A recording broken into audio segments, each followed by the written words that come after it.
Welcome to the History of British Falconry. In this video, I'll explain the origins and traditions of hunting with birds of prey. I'll talk about the language that was used in the past and how that's influenced language today. And I'll name drop a good number of historical celebrities who are known for practicing the sport themselves.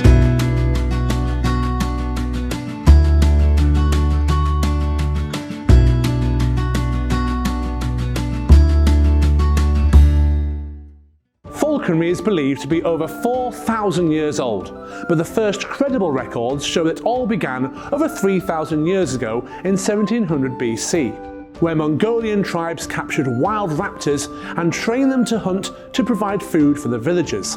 It's an ancient tradition that is still practiced today in Mongolia and now all across the world.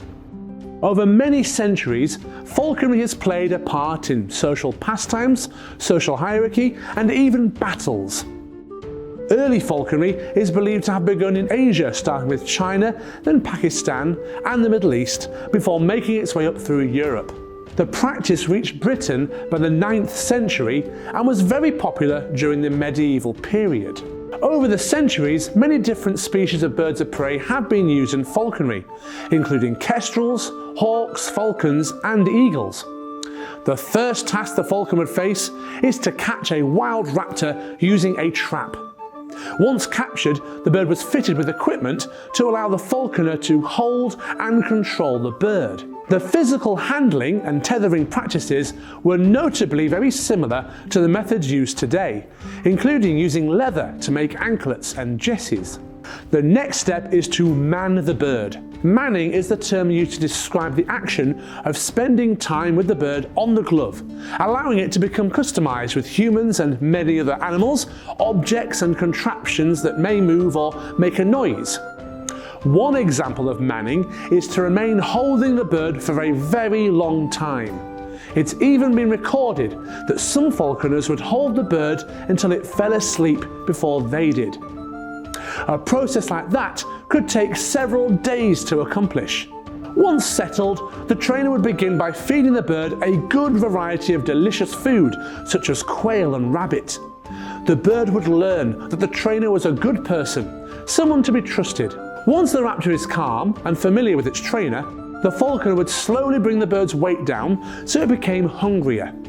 In the 12th century, the trainer would weigh the bird using pan or steelyard balances.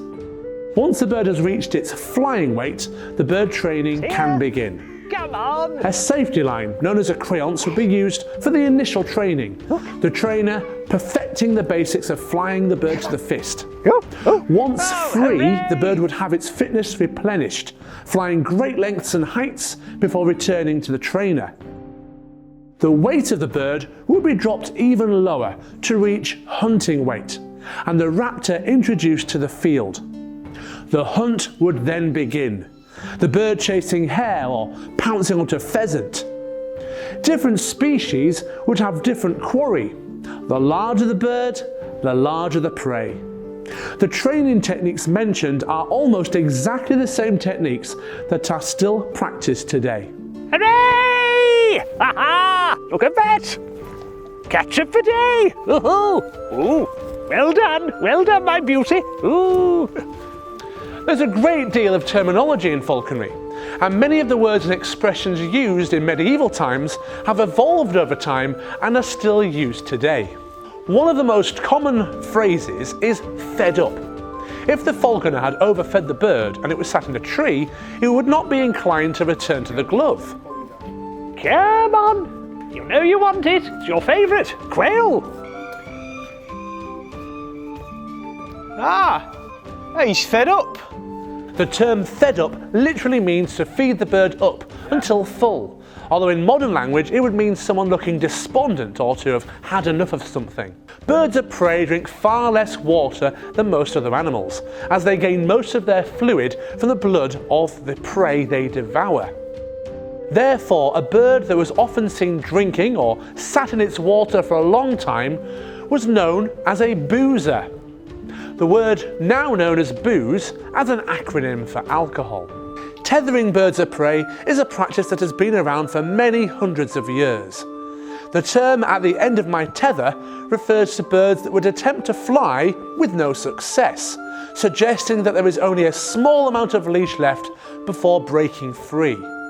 Under the thumb and wrapped around your little finger are direct terms from falconry, both methods of securing the holding of the birds and having control over them.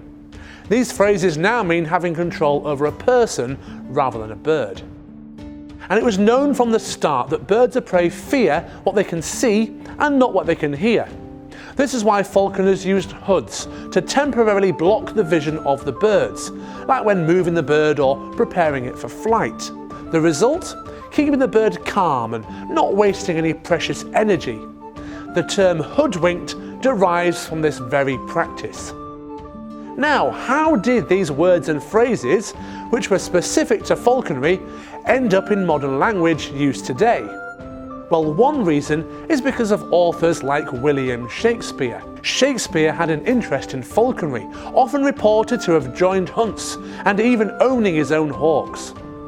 He used the language of falconry in his plays, often using them as direct metaphors, which almost instantly became well-known phrases, but with different meanings. Today, anybody who's serious and enthusiastic about getting to the sport of falconry can take it up. However, in the medieval era, things weren't quite as simple as that. During the height of the medieval era, falconry had grown to be very popular amongst the wealthier individuals of society and often connected to the royal family. It is believed that Henry VIII had more falcon mews than horse stables, so hawking was for kings, lords and nobles. And there was a reasonably strict order to which species of bird a person was allowed to own and hunt with, depending on their profession or status. For example, a knight would have a saker falcon, a priest a sparrowhawk, the king a gyrfalcon, and a kestrel for a knave. This list is based on which birds were deemed the most desirable, through a combination of the look, the size, and what it can catch. There are many famous names from history who had a well-established hobby in falconry, including Mary Queen of Scots, who flew a merlin. Part of King Richard's release ransom was for 2 white gyrfalcons. And during the Nazi reign in Germany, all falconry was controlled by the SS. There are even references to Julius Caesar using falcons to kill carrier pigeons. Over the course of the centuries, different laws have evolved around the practice of falconry. During the early 13th century, it was illegal for labourers to hunt with birds of prey, and if caught, punishment would be served. During medieval times, falconry was taken so seriously that a stolen hawk could result in the death penalty. Conversely, falcons were sometimes offered as gifts to kings, often favouring the stunning gyrfalcon as the perfect present. Your Royal Highness, I have here your falcon, and he's, I've trained him to a very good standard, so if you could refrain from beheading me, that would be just lovely. Thank you. Now, falconry gauntlets are usually left-handed. There is an ancient myth as to why. It was believed that when soldiers were hawking, perhaps on horseback, a warrior would need his right arm free to draw his sword in the sudden event of a battle. In reality, gloves are left-handed simply because most people are right-handed, thus enabling them to carry out other tasks with their stronger hand. Throughout the centuries, falconry has been a strongly held activity, still practiced today, and is often considered to be the oldest sport in existence.